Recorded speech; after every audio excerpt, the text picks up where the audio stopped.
Hello everyone, I thought for today I could showcase a little retro hardware, the Booster Boy, an unofficial accessory for the Nintendo Game Boy. You may have already seen one being showcased by one of the more prominent YouTubers out there. I think this even appeared on the Angry Video Game Nerd show many years ago. I did actually used to own one of these in my childhood. I remember the stick snapped off and we did lose the faceplate, but I did keep using it with my original Game Boy connected to the base, as you could keep it powered on without the use of batteries. It's a gigantic slab of plastic, and like many other toys from my childhood, it's now an expensive collector's item. So I was pretty happy I finally managed to get my hands on this fully working unit for a decent price. The Booster Boy was released in 1993 by Saitek, a company that still produces a lot of gaming peripherals to this very day. There have been some pretty weird and unusual add-ons for the Game Boy, and this is definitely one of the more notorious.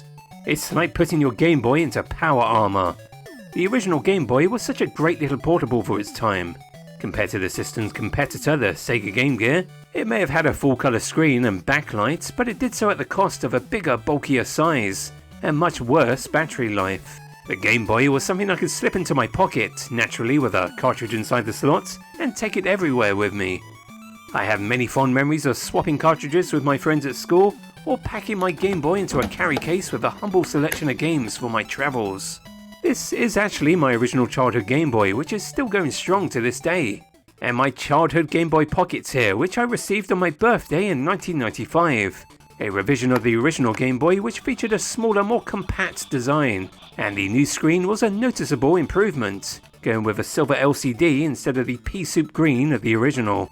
While I do own an analog Pocket, there's just something about seeing these games on an old LCD. I've always especially loved how certain titles look on the silver screen of the Pocket. It gave Metroid 2 this feel of an old black and white sci-fi horror film. I still remember playing this game at night with nothing but a pocket light and being a little bit creeped out. I still get pretty nostalgic for those days of playing a Game Boy late at night with nothing but a tiny lamplight. I can still hear my grandfather telling me off and warning me not to ruin my eyesight. So while it wasn't perfect, the Game Boy had great portability going for it. So you may be asking what on earth Saitek were thinking with this behemoth. The Booster Boy was seemingly designed to transform your portable Game Boy into a mini arcade device you could play at home. It may look utterly ridiculous now, but back then I thought it was such an amazingly cool idea. To get it working, firstly you'll need to make sure the game of your choosing is inserted into the Game Boy itself. Plug your Game Boy into the Booster Boy like so. The stereo plug at the bottom. Attaching the AC adapter at the top. You won't actually need batteries in the Game Boy itself. I would recommend taking them out just in case. The Booster Boy requires 4 colossal CFAT batteries at the back here. You do have a port for an AC adapter. I think my original unit did include one out of the box, but I don't have one on hand here for now. It shouldn't be too hard to replace though. You'll need to slot on the faceplate on top of the Game Boy here. It's a bit of a tight fit. The slider on the right here is to switch it on and slide it all the way up to switch on the light of the magnifying screen here. You have the different slots at the side, so you can still access the contrast and volume sliders on the Game Boy. You really have to reach in there to get to the sliders though, it's a bit cumbersome. There's a handy little compartment to store your headphones, and another compartment at the back here which can store up to 2 Game Boy cartridges, so choose wisely. I would just make sure your Game Boy is switched on just before you insert it, and to switch games you will need to remove the Game Boy from the unit itself. Again, it's pretty clunky. Especially if this happens. Hold on a sec. One of the coolest things about the Booster Boy at the time was the stereo sound. It is impressively loud.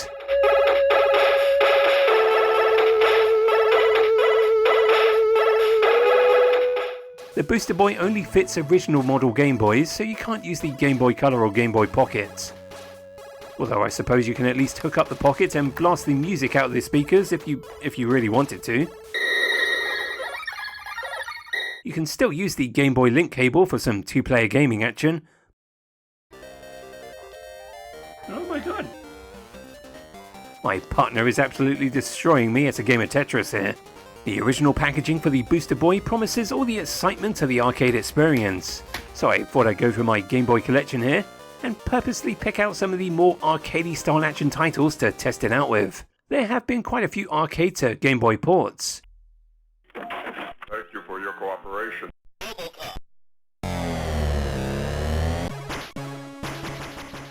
Robocop in particular is pretty solid.